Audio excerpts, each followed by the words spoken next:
Willkommen in Österreich. Bienvenue en Autriche. Prague, Vienne, Budapest, trois villes de l'Empire austro-hongrois au patrimoine culturel et historique exceptionnel que je vous invite à découvrir avec Travel Europe. Travel Europe, grand spécialiste des circuits en autocar, basé à Stans en Autriche, propose une large palette de produits Europe de l'Est et Europe centrale.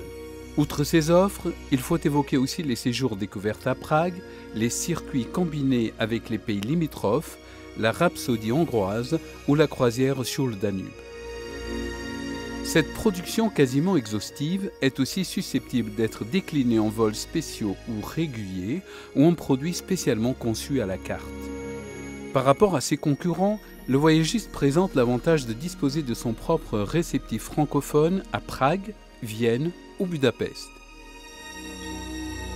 Enfin, il propose à ses clients circuits des audioguides gratuits pour parfaire la visite des nombreux sites culturels au programme.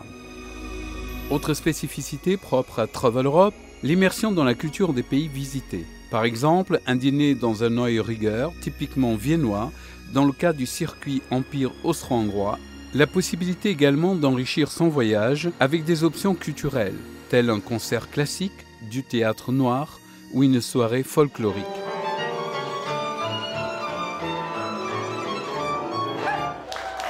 Le circuit Empire austro-hongrois est une opportunité unique de découvrir un empire et une époque révolue qui ont laissé une empreinte indélébile dans l'histoire européenne. Outre la richesse architecturale et culturelle de Prague, Vienne et Budapest, vos clients pourront parcourir trois capitales aussi passionnantes les unes que les autres en une semaine. Au programme, architecture, art, musique et tradition à un tarif très compétitif. Enfin, rappelons la possibilité de joindre l'utile à l'agréable en profitant de l'occasion pour visiter les sublimes marchés de Noël de Prague, Vienne et Budapest en novembre et décembre.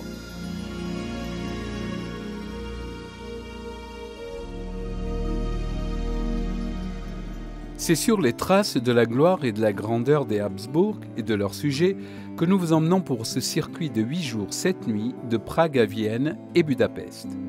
Il débute par Prague, l'étourdissante surdouée, devenue capitale de la République tchèque.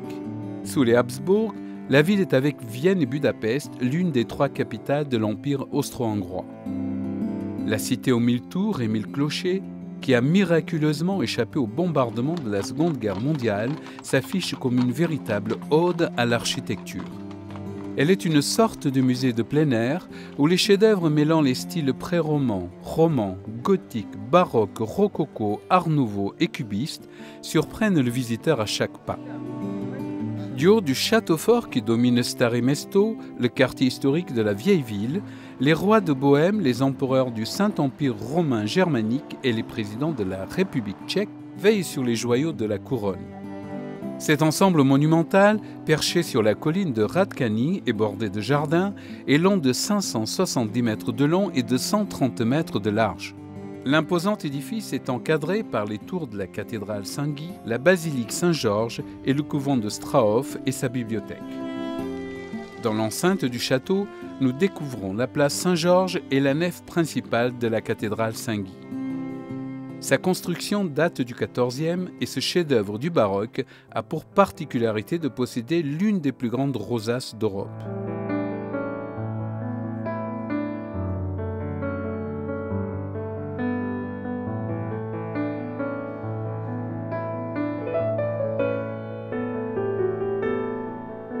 Un peu plus loin, voici le quartier juif de Józefov, qui a été le plus grand ghetto d'Europe centrale. Le cimetière est la plus vieille synagogue d'Europe, dont la construction a débuté en 1270, complète le tableau. Vieille et nouvelle ville sont séparées par la Vltava, enjambée par le célèbre pont Charles. Véritable icône touristique de Prague, ce pont a été construit au XIVe siècle par le roi Charles et comporte une tour médiévale à chaque extrémité. Au XVIIe et au XVIIIe siècle, les catholiques lui ajouteront une trentaine de statues en vis-à-vis de chaque côté du pont. Et pour finir en beauté, pas de visite de Prague sans l'hôtel de ville et sa célèbre horloge astronomique. Prague, c'est un véritable livre de l'histoire de l'art.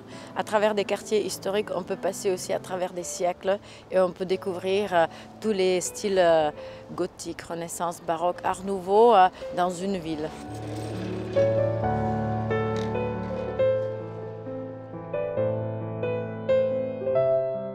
Le beau Danube bleu, en voilà une transition qui s'impose juste avant notre arrivée à Vienne. Cela vous rappelle certainement la fameuse valse des frères Strauss qui évoque les splendeurs passées de la cour autrichienne. L'important, c'est que Vienne est une ville gigantesque qui fait 4 fois la taille de la ville de Paris, finalement, de Paris-Ville. Et avec Travel Europe, déjà, on va découvrir l'essentiel de tout ce qu'il y a à voir. Vienne a réussi à garder plus de 800 ans d'histoire. Et donc tout ça fait de Vienne une ville exceptionnelle. Nous y sommes justement au cœur de la capitale du Saint-Empire romain germanique, de l'archiduché d'Autriche, de l'Empire et du double royaume d'Autriche-Hongrie. Nous démarrons notre visite par quelques-uns des plus beaux joyaux viennois. Le Parlement, immense édifice néoclassique bâti sur la Ringstrasse de 1874 avec le sommet de la façade décoré de statues. L'Opéra, le premier des grands projets du Ring, construit de 1861 à 1869 dans un style néo-renaissance, le musée des Beaux-Arts considéré comme l'un des premiers musées d'art ancien du monde, et puis le clou de la visite, la Hofburg, le plus grand palais de la ville de Vienne. Patiemment édifié au cours des siècles depuis 1220, il a été notamment la résidence de la dynastie des Habsbourg, des empereurs d'Autriche et d'Autriche-Hongrie. Situé au cœur de la vieille ville, dans le premier arrondissement à l'intérieur du Ring, le château compte plus de 2600 pièces réparties sur 18 ailes. Il héberge notamment le musée de Sissi et les appartements impériaux. La cathédrale Saint-Étienne mérite une mention spéciale. De style gothique, mais au centre d'un quartier baroque, son bourdon affiche 20 tonnes sur la balance. Autre particularité, sa toiture de tuiles vernissées avec le dessin de l'aigle à 2 têtes, le blason de l'Empire d'Autriche-Hongrie. Sévèrement touchée pendant la Seconde Guerre mondiale, elle a été restaurée et a rouvert en 1952. Après la découverte de la vieille ville avec le Graben et le Kolmark, nous voici dans la résidence d'été des puissants d'Autriche, le château de Schönbrunn, l'un des plus importants châteaux baroques en Europe et classé au patrimoine mondial de l'UNESCO depuis 1996. Ce monument, symbole de culture autrichienne, est l'un des sites touristiques les plus visités du pays. La construction du Versailles autrichien a débuté en 1696 et a été modifiée à plusieurs reprises par les familles régnantes. C'est l'empereur François-Joseph Ier au XIXe siècle qui va laisser une empreinte indélébile sur Schönbrunn où il passera une grande partie de sa vie avant d'y décéder en 1916. Le château était sa résidence d'été. Plusieurs pièces gardent également le souvenir de son épouse, l'impératrice Élisabeth dite Sissi. Après les faces de Vienne, nous voici sur la route vers Budapest, dont 300 km nous séparent. Sur le chemin, dans cette région baptisée la courbe du Danube, les centres d'intérêt ne manquent pas. Tout d'abord, Esztergom, qui a été capitale de la Hongrie 3 siècles durant, du Xe au XIIIe siècle. Autre étape non dénuée d'intérêt à Visegrad. C'est dans cette petite ville que Charles Robert de Hongrie a déplacé sa cour. Il y bâtit même en 1323 un palais royal. Enfin, poursuivons notre route avec un dernier stop à Stendre, ville typique et pittoresque réputée pour ses artistes, musées et galeries d'art. Nous voici arrivés à Budapest, capitale de la Hongrie. Budapest, la perle du Danube, ainsi désignée pour ses beaux atours, n'a rien à envier à Vienne, sa rivale. Pas moins de 3 sites y figurent au patrimoine mondial de l'UNESCO. Le quartier du château de Buda, l'avenue Andrassy et le métropolitain du millénaire. Nous voici partis pour une copieuse visite guidée de la ville. Nous débutons la matinée par le quartier de Pest. Le Parlement hongrois, le plus grand édifice du pays, est aussi l'un des plus vastes parlements européens avec ses 18 000 mètres carrés de superficie. Inauguré au début du XXe siècle et situé sur la rive orientale du Danube, il est depuis 1902 le siège de l'Assemblée nationale. Tout aussi élégant et massif, voici l'Opéra national dont la construction, achevée en 1884, a été confiée par l'empereur François-Joseph à Miklósibl, un des plus célèbres architectes hongrois du XIXe. Mais il n'est pas le seul élément remarquable de la célébrissime avenue Andrássy, connue comme les Champs-Élysées hongrois et répertoriée en tant que telle au patrimoine mondial de l'humanité. Nous voici arrivés à la gigantesque place des Héros, dominée par le monument du millénaire et ainsi baptisée en 1932 en raison des statues des illustres personnages qui bordent le monument. Outre la tombe du soldat inconnu, on découvre l'effigie du premier souverain hongrois, ainsi qu'un florilège de rois, princes et politiciens qui ont joué un rôle de premier plan dans l'histoire du pays. Autre institution emblématique de Budapest, les bains Széchenyi, qui font partie des plus grands établissements thermaux d'Europe, avec ces bassins dont la température va de 16 à 40 degrés. La construction de la basilique Saint-Étienne a débuté en 1851. De style néoclassique, elle est dotée d'une coupole néo-renaissance après l'effondrement de celle d'origine en 1868. Il s'agit aujourd'hui, avec le Parlement, du deuxième plus grand bâtiment de Hongrie avec ses 96 mètres de haut pour 87,4 mètres de long sur 55 de large. La basilique, où est conservée la relique contenant la main droite de Saint-Étienne, peut accueillir jusqu'à 8500 fidèles.